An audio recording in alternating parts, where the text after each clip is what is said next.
I guess because of the length of time you had between games, you could theoretically build a whole new game plan, but I don't know that that's the right thing to do. What you want is your players playing fast. So you want to build on some of the things you liked and notice any differences that you need to account for. But for the most part, the idea is to have your guys really understand what they're doing and have them play fast. GameDay Winnipeg ready to roll for Week 3. Welcome to Bonfire Sports. Darrin Bauming, Chris Walby. And as we've done all season, Chris, and will do throughout 2021, we're going to get everybody out there set for Bombers and Argos, an immediate rematch, and it'll be Toronto's home opener. Kickoff 3 p.m. this afternoon, Central Time, 4 o'clock in Toronto for the Argos home opener at BMO Field. Your thoughts, Chris, of Week 2's 20-7 Blue Bombers win at IG Field, moving the blue and gold to 2-0. I thought they played exceptional football. I know, the interesting thing about the D is when you hear these guys talk and they won 20-7, you look and you think they played near perfect. I mean, I guess the only blemish would be they gave up a lot of yards on defense running the ball, which is very uncharacteristic. But having said that, to a team, to a player on that team, every one of these guys says, you know what, they're very self-critical. They're not boasting, even though I heard some boasting going on today by Kenny Lawler saying that, he thinks they could be the best offense in the league, but they're not in the league all time. All time. Yeah, that's, I don't know about that. I mean, I love the confidence. I love the confidence. I have no problem with that. But no, I thought they played really well. Again, the defense to me, Sean, they just showed up and, they had the pressure. Bethel McLeod-Thompson, McLeod-Thompson, he was 50%, 10 or 20 for 50-something yards. Nick Arbuckle will get the start today. Yeah. Obviously he came in and I think he completed his first 6, led to a touchdown. And then after he went 10 for 19. And then if you want to talk about the other side, I thought the Bomber offense, and again, 40 pass attempts by Zach Collaros, which is the most he's thrown or attempted in a long, long time. 80% completion rate. Yeah. That's the thing that jumped off for me when I looked at the stats.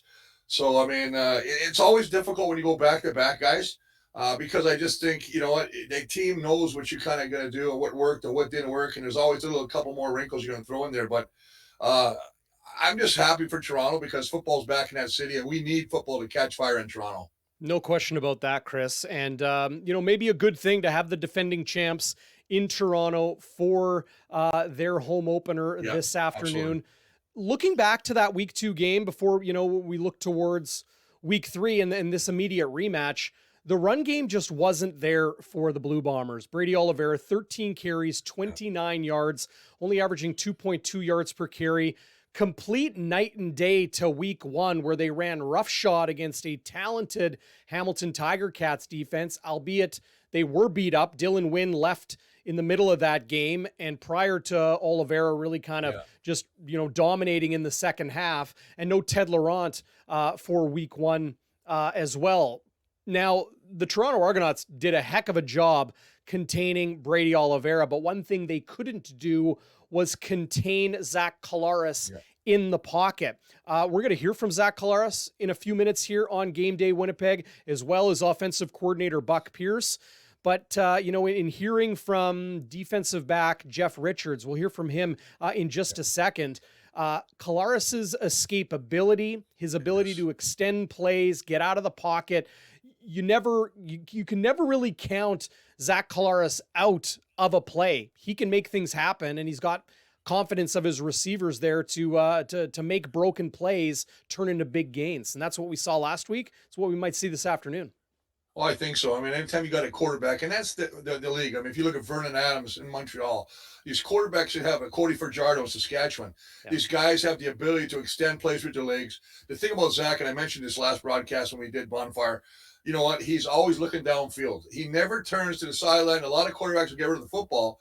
He's always moving around back and forth. And that even, I think about the game in Calgary when he turned the tide on that, getting away from Calgary in the playoff game, and basically found Darvin Adams in the back of the end zone for a touchdown and basically sealed that game for him. So I like Zach. I think Zach's playing MOP right now. To me, he's right up there as one of my candidates for most outstanding player going into this early part of the year. Well, before we hear from Argonauts veteran defensive back Jeff Richards, let's hear from Zach Collaros. He touched on finishing drives, something they maybe didn't do as effectively as they wanted to back in week 2 against the Argos, preparing for a game where you face that same team in back-to-back weeks. And then, of course, we're going to get into this. Nick Dembski, Darvin Adams, Drew Wolotarski, all those players, implications to today's roster. We'll have those details in a second if you haven't already caught it on the ticker. But here is Blue Bombers quarterback Zach Collaros. Now, we didn't finish enough drives with touchdowns, obviously, but we were able to stay on the field. And anytime you're able to do that, you're probably going to get more opportunities to throw the ball. And that's what happened. And, guys made plays, made great catches. The offensive line did a great job protecting all night. So, again, when you convert first downs, you'll get more opportunities to pass the ball. And now we need to finish those long drives with touchdowns. Yeah. Thanks, Zach. Darrin Bauming. Zach, it's not too often we see back-to-backs and a home-and-home series in consecutive weeks like you have with the Argos this week. Now that you've had a chance to break through the film and see that recent film and prepare for that same opponent in a consecutive week, what are the unique challenges or maybe even some of the things that are easier on a week like this? Yeah, it's definitely different than a normal year. It feels like every team we play back-to-back this year. I'm not sure if every other team in the league has a similar schedule, but ours certainly feels that way. I think there's obviously you gain some familiarity with personnel on the other side, and you're kind of looking across the same people. So there's probably a bit of an advantage there, not just for us, for them as well. As I said earlier, we kind of have a good feel for what they were trying to do in game 1, and now we'll make our adjustments. They'll make their adjustments, and we'll see how it all plays out. On a similar vein to that, you're a professional quarterback. You're going to have different groups of receivers playing from week to week. It's just kind of the way football is. What do you rely on in ensuring that who's there, or does it not matter what digit is on their jersey as long as the assignment is completed correctly and guys are where they need to be? Yeah, I think that's the attitude that you have to have. Obviously, injuries happen and guys get moved up and moved down, and that's why it's so important for the receivers to know multiple positions. And I think we have a great group that we can plug and play, and it's good for some guys to get some experience in practice and possibly in the game, right? So we'll take it a day at a time, see how everything shakes out, and again, as long as everybody's on the same page, we think that good things will happen. Thanks, Zach. You know what? I like that. And one thing I like about that clip and I like about Zach is, everybody talks about how calm this guy is. He reminds me seriously of another quarterback that I had the great opportunity to play with in Tom Clements, who never, ever got rattled. And he's one of the same kind of guys who scramble around, make plays with his feet, extend drives, but just brings he's one of those guys that everybody around, he makes everybody else's level of play rise because of the caliber player he is. I'm so impressed with this guy. I know they got to work on some things. I know you mentioned already they got to try and reestablish the run game. Both sides of the ball, they got to stop it on defense and establish it on the offense. But no, Zach, to me, like I said, the thing he does, he just has that calmness in the huddle. He knows what he's doing. He knows this offense. We mentioned in our first broadcast that his first training camp he's had for a long time, 3 weeks working with that unit. And this is a guy that has to work with new receivers almost every week. So you got to love what he's being able to do and these guys he's got to work with.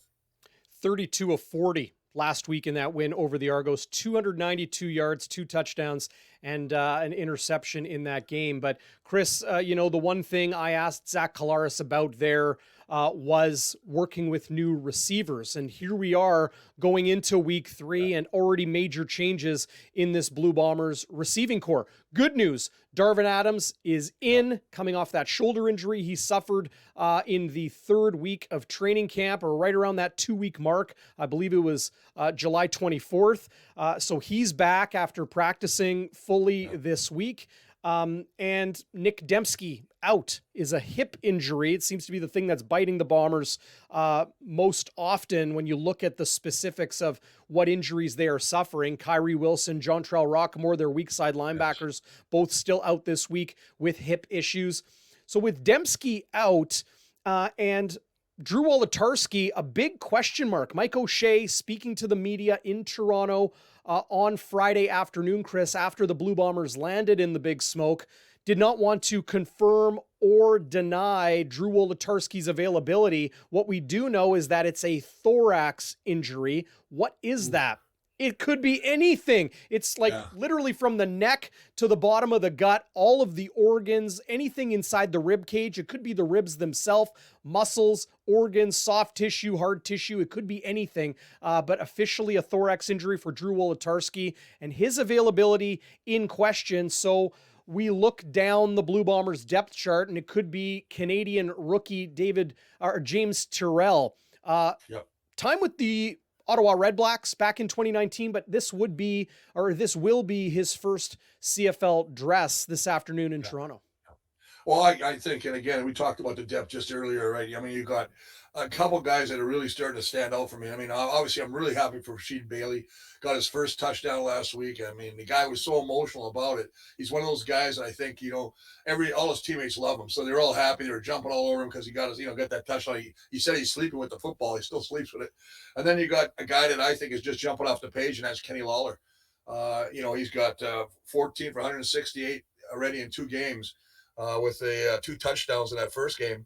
I think that, I know they're going to miss Nick Dembski. Dembski's a big playmaker. He's one of those guys that it seems like he gets behind the defense in a weird way. Like all of a sudden he's wide open down the field. Yeah. Or we saw him in the catch, I think last week or against Hamilton, where, Collaros was scrambling and found him down the sideline for a huge game. So, I mean, yes, I think they'll miss Dembski, but I look at what they got. And you mentioned earlier, the fact they get Darvin Adams, who I really think is a game breaker, game changer, who he's biting at, he's just biting at the bit to get in there right now and make an impact. That's what he wants to do, and I think he will. But to your point about Wolodarski, I don't know. I mean, thorax, when you describe what it is, and I was off the air with you and I was talking, I thought about the throat thing, and you said no, and you smacked me in the head and said, no, this is what it is. But you know what? I don't know. Do you take a chance with that? You know what? Because to me, when it encompasses that many things are up, could be what's wrong with him. I don't know if he even played him. But he did make the trip.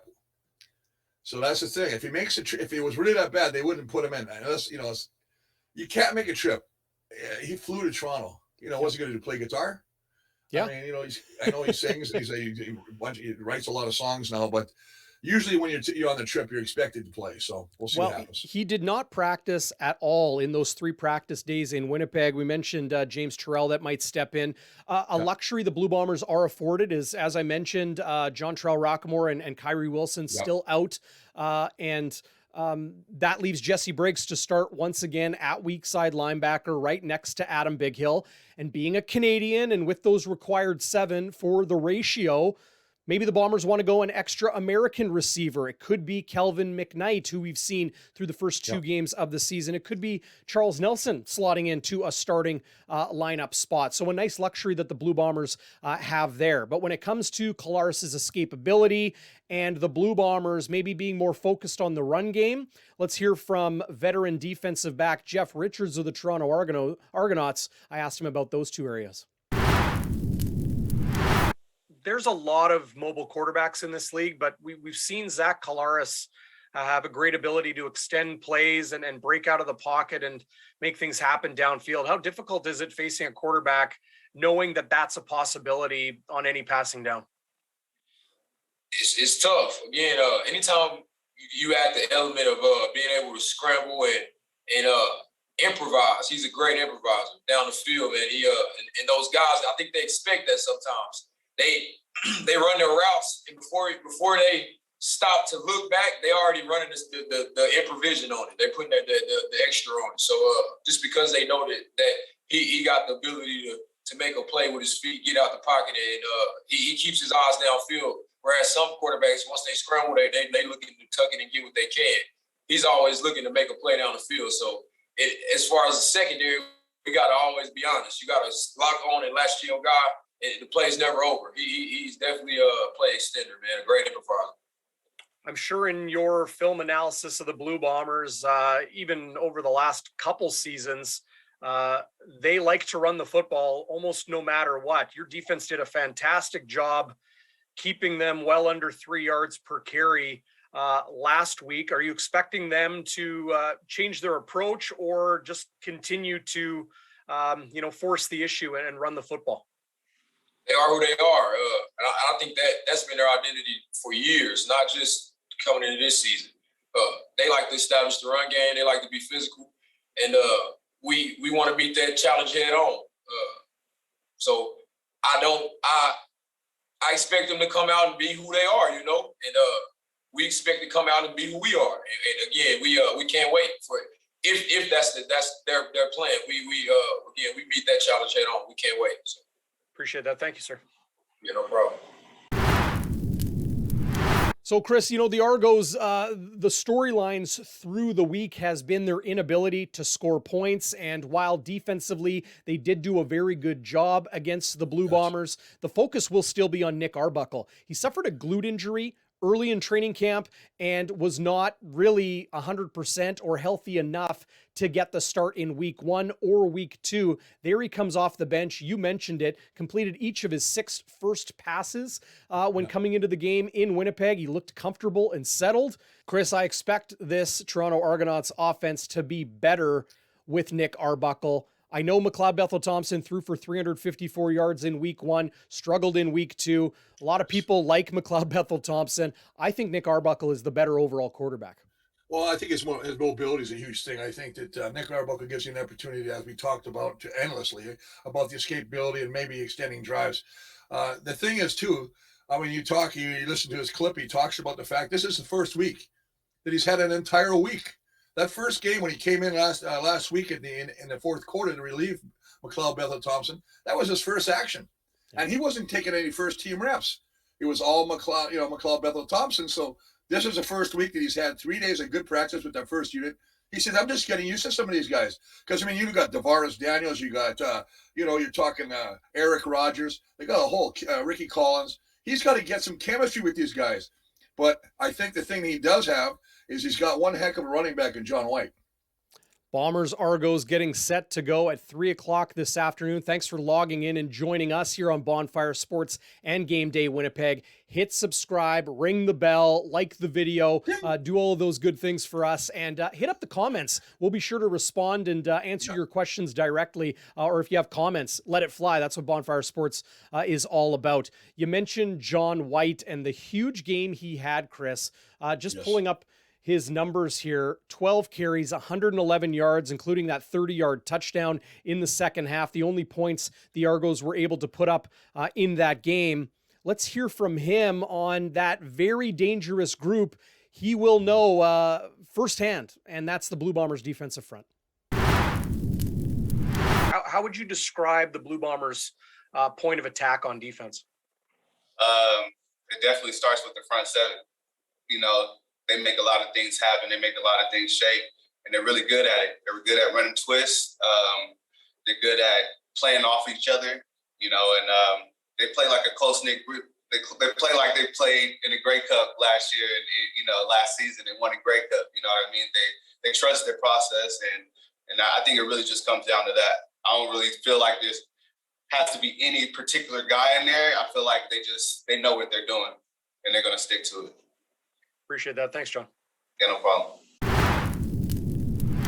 Well, Chris, pass rush is one thing. Run stopping is an entirely different thing. From your perspective as one of those guys that spent nearly 2 decades in the trenches in professional football, tell us about the dynamic that is the run game, the pass game, and what offenses want to do to ensure that one area is going if the other is struggling.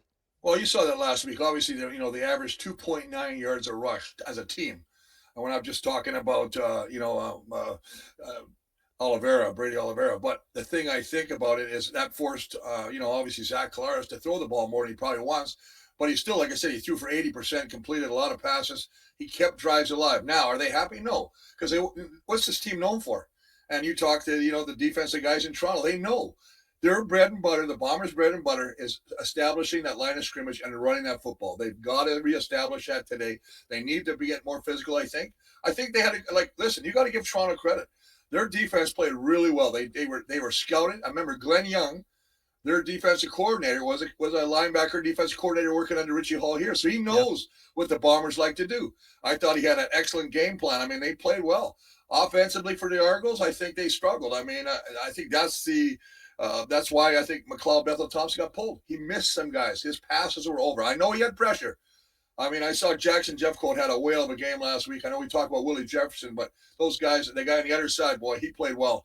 But they forced McLeod Bethel-Thompson to overthrow a lot of receivers. And I think that's another reason I think you got to get into Nick Arbuckle's face, get in his grill a little bit in the beginning of that game, and don't let him get comfortable because remember, as I just mentioned, this is his first start in a long time. When it comes to the Blue Bombers defense, that's where the majority of their injuries reside right now. We've, of course, mentioned Darvin Adams coming back and Nick Dembski being down this week, Drew Wolitarsky in question.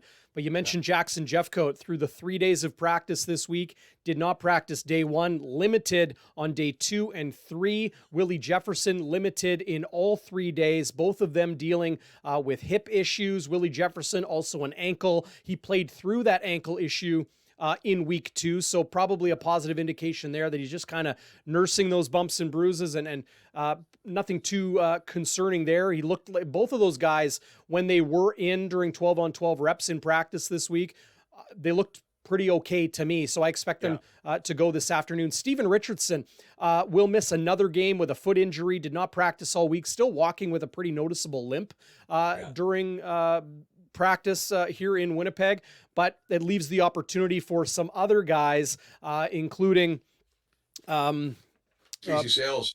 Casey Sales, who's been very good, very, very good in the early going here for the Blue Bombers. And then Ricky Walker, another American defensive tackle, stepping in alongside Jake Thomas. But when you look at the Toronto Argonauts, Chris, like this is where it really, it really stands out.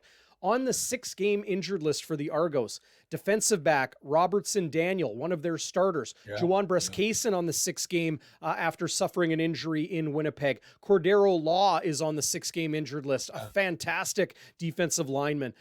Bear Woods, perennial all-star middle linebacker, is on the 6-game injured list. Former NFL first-round draft pick Shane Ray, a defensive end, he's on the 6-game. Drake Nevis, our old buddy here in Winnipeg, defensive tackle, he's on the 6-game injured list, has yet to play this season. And another defensive lineman, Coney Ely, he will be out this week on the 6-game injured list. A couple of those guys played last week here in Winnipeg. That's a positive indication that Winnipeg is going to be able to return to controlling the offensive line of scrimmage. And you listen to Buck Pierce and Stanley Bryant and others, they really want to dictate physicality at a higher level than they did against Glenn Young, who knew maybe a bit of a secret, coaching here in Winnipeg over the last couple years. He's now on the other side coaching the Toronto Argonauts defense. He called a good game. It sure did. I mean, also, you got to remember, their special assistant at the defense is Rich Stubler, who has been around this league since Moses part of the Red Sea. So, I mean, he's been there for a long time. He knows defenses better than a lot of guys. He was a guy that used to do this kind of a flow zone cover, and it caused a lot of teams difficulty because it was always one guy to the extra group of receivers. But, I think they played well. But the Bombers, number one, exactly. They got to establish their run if they want. They don't want to be throwing 40 pass attempts every game. I don't think. See, that's what a good defense wants to do. That doesn't matter what team it is. You want to force a team to be one-dimensional. And I think the Argos made us one-dimensional last week. But, we have great receivers. And Zach, as you say, who I think is having MOPs type season, he found guys. And he made plays when he had to. And that's the thing. I mean, it's not a big score by any means, 27. But the fact that defense kept him in the game. And just enough, and that's all he has to do. And all Zach had to do is put up the points. And we kicked 2 field goals, So I just think that right now, I think those guys up front, Brian, Desjardins, Couture, Newfoundland, and Hardrick, are chomping at the bit right now to reestablish what they are, which is one of the best O-lines in the CFL. A good time to hear from the man in charge of this Blue Bombers offense here on Game Day Winnipeg on Bonfire Sports, Buck Pierce. Offensive coordinator, of course, on the offense through the first 2 games of the season. The Argos run defense last week, which did a really good job, as we just kind of touched on, and the importance of ensuring they're prepared and ready to play. Hey, Buck, appreciate your time. Thanks for this. No problem, Darrin. Tell us about your first 2 games of the season, how you're seeing the offense round out under Zach and then with everybody else.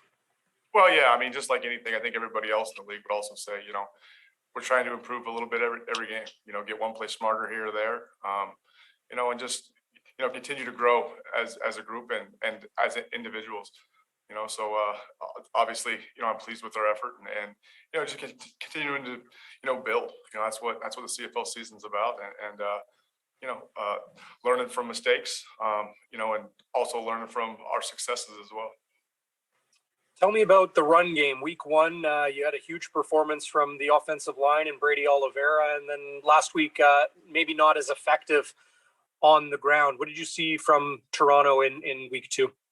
Well, give credit to, Toronto and what they do. They did a good job. They played well. They're a good football team and a good defense. But we're always going to, every week, do what we have to do to, go 1-0 that week, whatever that looks like, obviously, with the guys that we have and the ability of our offense, we're going to continue to, work to run the football and win the line of scrimmage. So that's something that we're going to, focus on it every week. Do you feel that Toronto matched your physicality up front when it came to your O-line versus their D front? Well, I think, every week, no matter who you face at this level, you got to be ready to play and be ready to go. So, I give credit to those guys. I'm looking forward to, seeing what we do this week. Thanks, Buck. Yeah. Chris, how have you liked the games Buck Pierce has called for the Blue Bombers through their first 2 games? I think he's done an excellent job. I think Buck Pierce has got a future. He's probably going to be a head coach somewhere. That's what I think. And usually he comes from an offensive coordinator. You talk about, Paul LaPolice, who's now the big coach over in Ottawa. So I just think that right now he's doing a great job mixing it. Like I said, the fact that the run game, they still went with it. I mean, he had 13 rushes, I think, last week. They could have given up. They kept trying to break that thing, but the Argos played very well. Now, does that open it up? Yes, because if you continue to run that ball, then you can run play action. When you run play action, the linebackers, because they were playing tight to that line of scrimmage. They were plugging. It's all called gap control, right? So they had everybody going to certain gaps, and that they didn't have any room for Brady Oliveira to run through. But having said that, now if you get the pass going behind them, there's a lot of room between the safety and that linebackers are dropping. Man, you can open that game up play action pass. I'd like to see them do a little bit more of that, but maybe a little bit more screens. If you're going to bring that much pressure, the biggest thing you can do is just do a screen pass. And they know they're going to come or not going to come. You're going to bring everybody, just dump it over the line, boom, you're gone. I should be an offense coordinator. Yeah, I wouldn't hate that. I used to call the plays in the huddle. I can't tell you what they told me. So like the quarterback, whomever it was, would be like 63. You just called the play? No, like what would he smack you in the head or? I don't know what I call it. Listen, Sammy Garza was our quarterback once. And Sammy comes in, and we were beating a team bad, and he goes, called a 54 search, which was a pass play action pass. No, I said, we're not running that. We're running the ball. No, we can't. No, we're not doing it. What do you mean you're not doing it? I said, we're running the ball. Sammy goes, did you get a time count or what? No. So arguing in the huddle. We ran the ball and got stuffed. Oh. And then he came off the field, and Cal just pulled him. And, of course, remember, Sammy Garza is Cal's son-in-law, pulled him over and goes, what in God's name are you doing? I called a pass. He looked over at me and he didn't put it on me. He just goes, I audibled. But meanwhile, we were all yelling at him. But then you got Tom Clemens telling me to shut the F up all the time too. So, well, I'll credit Garza. He didn't throw you under the bus. That's a good thing. No, he's a great guy. Sammy's a great guy. He's doing really well. I guess a scout with the Dallas Cowboys right now too. So, yeah. Well, that was story time. Yeah, no, I that's what YouTube is for, and yes. and I love hearing those stories. I know people out there do as well. That was a different era of Blue Bomber football. Of course, now we look at a lot of younger players that have stepped in. And let's talk a little bit more about Zach Collaros, Chris, because he's starting to get that, mention when it comes to the MOP conversation going into week 3 already. And he just seems to be well-rounded. And in a game where the Bombers only scored 20 points, he throws for nearly 300, 80% completion percentage. His quarterback efficiency rating has been 100+, which is dang good all season long. and he's doing it with a lot of different pieces around him. It's nice that Kenny Lawler is starting to really emerge as a legit number one target in the CFL.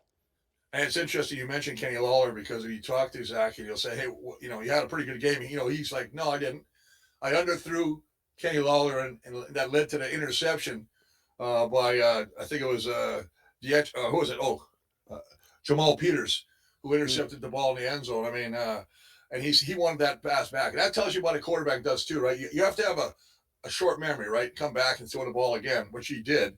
But he's, you know, it's funny. It's like an offensive lineman. If you give up one sack, and you could have a 90% day, you give one sack, that game is wrecked. You don't even want to watch the film. And I know that's exactly what a quarterback does. He throws for 80%, but he throws that one pick. That blemish drives him crazy. Yeah. Well, and you know, he puts it on himself. If the team doesn't play well, Collaros says, hey, it's on me ultimately.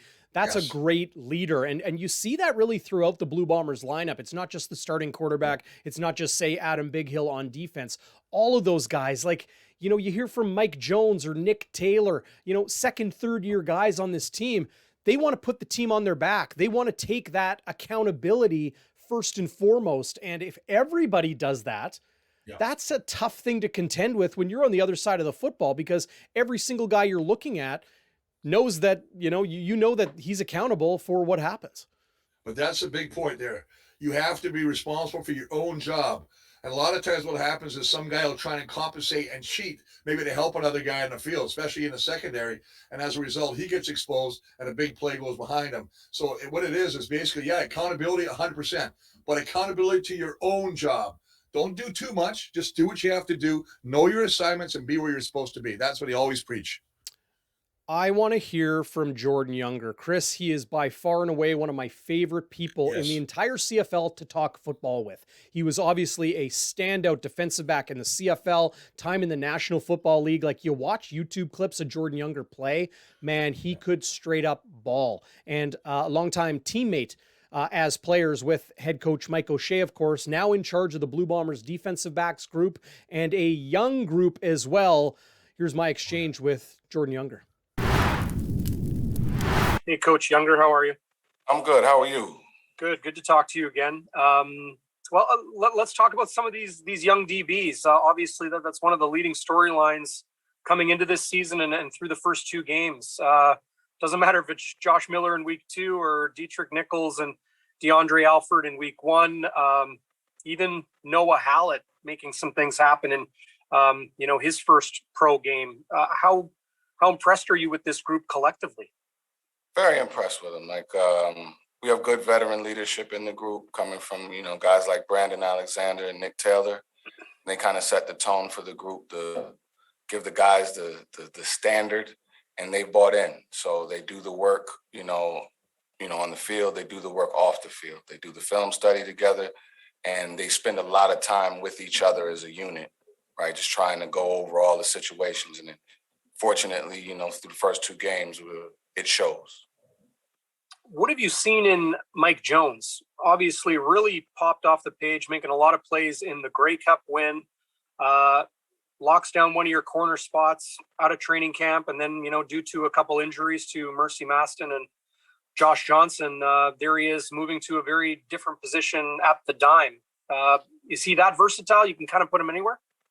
Yeah. So I guess what stands out about him is his physicality. Despite being a relatively smaller guy on the field, he definitely punches above his weight, and he's just a very high level competitor, right? So those 2 factors, right, work very well in the game of football.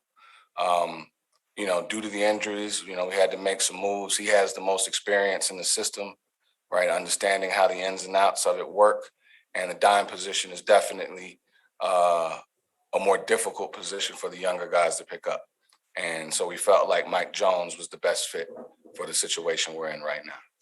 Last thing I wanted to ask you, Coach, is how much the push up front from the front 6 is helping not just the young guys, but everybody on the back end, because everybody's raving about this Blue Bombers defensive front. Man, look, we can't. So happy to play behind these guys, because their ability, their effort, right, covers for some of our mistakes in the back end, right? And likewise, when we're on the ball, right, we allow them to, a little bit more time to work their magic, right? So the Willie Jeffersons, the Jackson Jeff Coates, right? Everybody's contributing right now, man. Jake Thomas, right? Stove, he's on the sideline right now, but Steven Richardson, like, they're a very special group, one of the best I've been around up front. And having guys like that in the front end makes covers for a lot of the mistakes in the back end. Appreciate the words, Coach, but your face said it all in answering that last question. Thank you. Interesting what he says there, Chris, about the defensive front. Like, you could see it on his face, as I talked to him about there. But it's not just the D front helping the defensive backs. He also alluded to in there that the defensive backs locking things down helps the defensive front get to the quarterback. It's a real, complementary front and back of this Blue Bombers defense. Absolutely. But, the fact that the secondary has got 3 newcomers, 3 first-year guys there, especially 2 on the corners, that they need the pressure. But you're absolutely right. And that's a great way to say it. I scratch your back, you scratch mine, right? That defensive line, if they don't get pressure, that secondary or the linebackers, they got to be covering. They got to be tight. But if they get pressure, that takes a lot of pressure off that secondary. So they work hand in hand, but I agree with you 100%. And Jordan Younger is another guy that you'll be talking about for a long time. I think he's got a good career, not only as a secondary coach or the back end there, but I think he's probably going to be a defensive coordinator somewhere as well. Yeah, and you can see that the players, when I asked them about Jordan Younger, like, they love the man, love to play for him, a real player's coach, and it's working because it doesn't matter who they slot into this Blue Bombers secondary. They're forcing takeaways. They're locking things down. Nobody's been able to pass on the Blue Bombers defense through the first 2 games of the season. Of course, a new quarterback and the same opponent this afternoon at BMO Field in Toronto. Let's hear from quarterback Nick Arbuckle. I just asked your head coach about a week of preparation, knowing that you're the starter and that helping you settle. Can it help even more knowing that, knowing when your first snap is going to be in that first series of the game? Yeah, for sure. Like you said, the preparation and getting the reps in practice really helped because we were running our no huddle offense in the game there in the fourth quarter. Like, I haven't repped a no huddle drive with our starting receivers since like day 3 or 4 of training camp. Because even when I finally came back healthy in week 1 to start practicing, Mac was of course taking those reps. So that's really helped, to kind of get the rhythm and timing back with them. And then, just knowing what point of the game you're in and knowing how you're going to build, your thought process and your throws as the game goes on. And, you build upon how you're attacking the defense because, throughout the game, it's a bunch of adjustments. They're adjusting what you're doing, you're adjusting what they're doing. So when you kind of get out there on the field in the middle of the game or at the end of the game, it's a different kind of feeling than when you're in it the whole time from the start. And, you're feeling all the changes that are happening throughout the game. Chris Walby, keys to the game from your perspective in this automatic rematch and a rare outside of Labor Day home and home series in the CFL. I'm going to give you my keys, Darren, but I'm going to throw in another thought about John White because I'll tell you what, this is another guy. Yeah. First time he's being healthy. He played in Edmonton, and he was always beat up, banged up. This is a healthy guy, and he's running north-south. But the thing about it, he had that big 30-yard run against the Bombers. Like you said, 9.2 or 9.3 yards a carry, which is crazy. Yeah. The thing he never gets credit for is his blocking. He's an outstanding. If you go and watch anything on the Argonauts website, Mike Hogan and those guys talk about him, they said they were so blown away. They heard he was a great running back, but they said to watch him practice and block, he said he's top-notch. So I just want to throw that in there because I think John White, again, he's one of my favorite players to watch because he makes things happen. He's a north-south runner. He doesn't no jitterbugging, just boom, hits that hole and going. I kind of like those. Reminds me of Willard Reeves. That's the kind of guy he is. So, but he was effective. He was effective on the outside. Like he, gained the edge on the Bombers and picked up, some big chunk yards. So they'll have their hands full again today. Yes, they will. But now we'll get to the keys, my friend. Offensively, we've talked about this D all broadcast. The O-line, it's all about the O-line to me. They got to reestablish that run game. They can't have 53 yards total rushing. This is a team that averaged 147 a game last year, number 1. Right now, they're like number 5, and you can't be doing that. So I think that the O-line is really chomping at the bit to reestablish that, get that run game, take some of the pressure off Collaros, trying to make him a two-dimensional, a little bit more balanced offensively. On defense, you got to pressure Nick Arbuckle. I mean, this is a guy getting his first start since 2019. This is a guy 4-3 as a starter. So he played 7 games. It's not like he's a veteran. Got a lot of money to sign there. Toronto opened the bank for this guy. Now he's got to perform. But I also think the defense, you've got to make Arbuckle one-dimensional. And that means you got it. And this defense, conversely, has to stop the run. They can't be giving up 100-plus yards rushing. They got to force the Argonaut offense to be one-dimensional. And special teams, this is not it's Miller time, baby. It's Miller time. And I'm not talking about the cold beverage. I'm talking Mike Miller. 2 special team tackles to be the all-time CFL leader in special teams tackle, finally passing Jason Araki. So God bless you. Let's go, Mike Miller. Let's go. It's Miller time.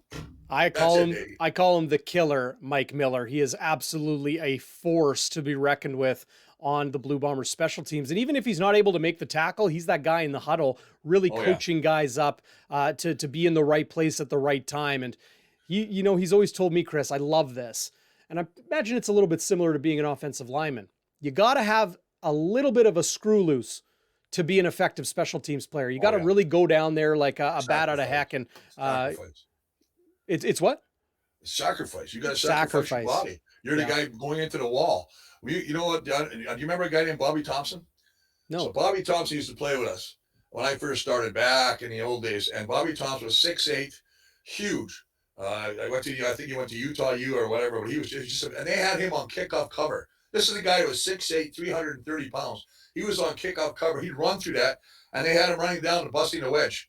And I was like, he hit Stan McElwaugh so hard one time that he put Stan into the IR. He separated Stan's shoulder. Really? Oh, yeah, that's when we had to wear equipment all the time. Not like these boys today.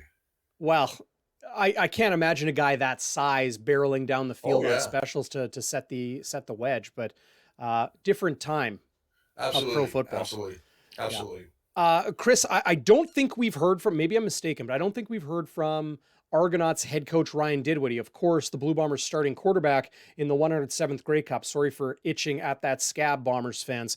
But he talked about all of those injuries the Argos are going through, game 2 and the Bombers and some of the areas that he wants his group to improve on. And then, of course, Nick Arbuckle's first start.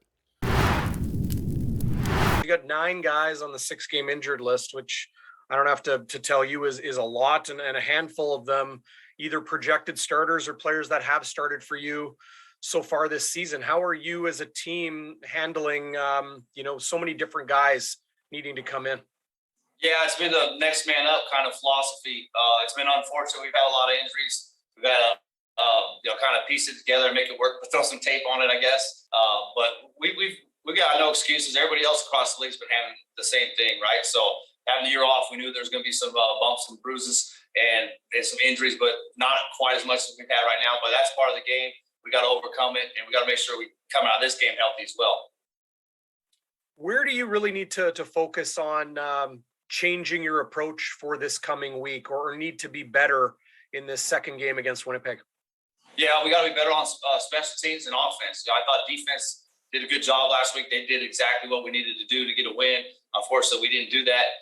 But if those guys can match what they did last week, and offensively we can stay on the field and have some longer drives and change the field position, get some more points, and we don't have any costly mistakes on special teams. That's kind of what our focus is this week. You were a quarterback, of course. You know the value of starting a game versus coming in relief. How much more settled do you expect Nick to be at quarterback this week? Yeah, I think quite a bit more settled. And just knowing that you're the guy going into the week, you get a chance to kind of visualize certain things. And certain things I might have called for McLeod, Nick might not have been comfortable with. Well, this week I'm making sure everything we're doing is conducive to what Nick can do to his skill set. And then, I think he'll just understand that he started the game, should be excited about it, and we need him to go in there and play well for us to win.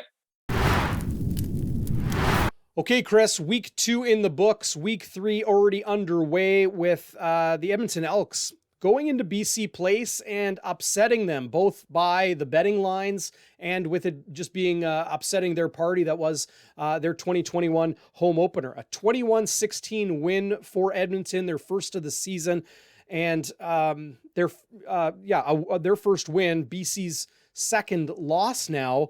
But a 21-16 score, I don't think it was very indicative of the game itself. There's Edmonton winning, and they go and fire their special teams coordinator today. I didn't even know they did that. See, there you go. That's why I got Friday, sorry. Bonfire. Yeah. But listen, Edmonton had to turn it around. They got too much talent on that team. I mean, did I agree with the head coach sometimes? I mean, obviously, they cut a guy that we just picked up in Kevin Brown, heck of a linebacker, and the Bombers signed him. And he didn't. Always the same line. He didn't fit our culture. You can't say that about a bunch of guys. The receivers, another guy got cut. I was really. I mean, I'm happy for Edmonton. I kind of wanted BC to win because they got new ownership. I wanted the big crowd and BC. I think they had 12,000 plus, which was nice to see in the beginning. That was their max. I know that allowed. Max, they filled it up. But I mean, they got new owners now. And a local guy that's like a fan of the team, right? Yeah, well, he's been there. He's a Vancouverite, lived his entire life there. He's a very successful businessman. David really did an outstanding job of keeping that team afloat. This guy's going to do more. He wants to, get the fans back. He wants to get football reestablished in the West Coast. I think he'll do a great job. Bo Levi Mitchell, 6-game injured list with a broken fibula in his leg. Chris, an 0-2 start for the Stampeders, and now without their all-star caliber quarterback. It's not Canadian Michael O'Connor who got the start on Friday Night Football. It was Jake Meyer. Are the Calgary Stampeders going to be okay in the medium and long term without Bo Levi? Yes, I think they'll be okay. But, I mean, that's because you got Johnny Huffnagel as a GM. You got Dave Dickinson, head coach, both quarterbacks. You got Mark Mueller's quarterback coach. He's a smart guy, played in the junior ranks. And of course, that's Ronnie Lancaster's son and, nephew or grandson. Actually, it's his grandson. So he was always in Hamilton. I remember when we go to game, he was always there with Ronnie Lancaster. So, yeah. Now, what kills me, though, is these fans in Calgary are already talking about Bo. Get rid of Bo. Bo's not Bo. You know what? Talk about how tough this guy is to have a broken, a bone in his fibula. I think it was his fibula. Yeah. And this guy played the entire game. He took a painkiller to try and, freeze it, see if he could go on there. But you could tell he was off. He's got a plant. He can't plant on a foot that's broken. Yet he's toughed it out. And these knuckleheads in Calgary are going, let's get rid of him. Game, he throws a career-high 4 interceptions. Oh, I know. And then they learn he's got a broken leg, still not good enough, and they're spoiled. They're spoiled in Caltown because they've always been at the top of the ranks. I think they very well could be 0-3. Yep, absolutely. Well, moving forward, we'll have to see how they ride these waters with Jake Meyer and Michael O'Connor at quarterback. The Rough Riders, Chris, are they a team to be reckoned with? Are they in that conversation with the Blue Bombers as the best teams in the CFL? Yes. Their defense is playing outstanding. And I was wondering, they had, this is a team we talked about in our first broadcast on Bonfire about how many injuries these guys. They had 5 guys with Achilles, 4 in one day. And we said, boy, no team should have to go through that. First off, I feel sorry for the players because those are usually season ending. Now with the technology, you might be able to come back, but we only got a 14-game schedule this year, so it'd be tough. But yeah, I think that Cody Fajardo, they're actually talking about him being the front runner MOP. But I'm so for. I don't want to get ahead of myself, but I know I'm excited to watch when Labor Day and the Banjo Bowl come. Because I think very well these will be 2 top teams in the West, unless Edmonton continues to rise. But right now, as far as I'm concerned, it's between Bombers and Saskatchewan. I liked what Edmonton's defensive line did on Thursday Night Football. Trevor Harris able to get into the end zone. James Wilder Jr. looking like his old self running the football again. But I think collectively Edmonton needs to tighten the screws a little bit as far as playing entire team football and consistent football. That game was too close for comfort against the BC Lions. They lose Joel Figueroa, their starting left tackle. In comes Canadian David Neville, and they just started to fold. They couldn't do anything. They ran the ball a little bit in the fourth quarter, but Mike Riley's just been running for his life since signing that big contract with the BC Lions. I just don't see anybody right now holding a candle to the Rough Riders and the Blue Bombers. And think about it, Chris, we're 2-3 weeks, we're in week 3 in the CFL season, and the Labor Day Classic and the Banjo Bowl are just a couple weeks away. Yeah, but I want to go back to the point you said. I thought it was interesting because I went down to watch Mike Riley, the coach, our old coach, when he was coaching Nebraska. We went down, took a road trip, went to see the Cornhuskers play. And David Neville was there. And I said, my God, is that a big lad? He was 6'9", and I thought, this guy's going to go to NFL. Never made the NFL. And then, of course, had a really rough start, as you say, when Figueroa went out and Neville came in at the tackle position. And they actually, if you read the articles, they ripped him a new one. Yeah. They basically tore him apart. No offensive lineman. You know what? It's called, if they don't talk about you, it's a good thing as the O-line. When they put your name in the paper like that, and they basically said, you're basically like just running around, around you like nothing. It's not good, man. That guy's he's gonna have to either have a great game or he's gonna fold, because there's nothing like now his confidence is gonna be shaken, right? So I just know I feel for the guys in offensive lineman. I know nobody likes to see that happen to anybody. So it'll be Bombers and Stampeders next week. Invite everybody out there to join us right back here on Bonfire Sports YouTube page next week. Prior to the game, Chris and I will be back for another edition of Game Day Winnipeg. Check out BonfireSports.ca. We got your depth charts, your injury reports, your final stats for all the Bombers games as well. And, be sure to hit subscribe, hit like, ring the bell, do all those good things for us here on Game Day Winnipeg. For Chris Walby, my name is Darrin Bauming. This was a heck of a lot of fun. We'll see you back here next week. Enjoy the Bombers and the Argos. Go Blue.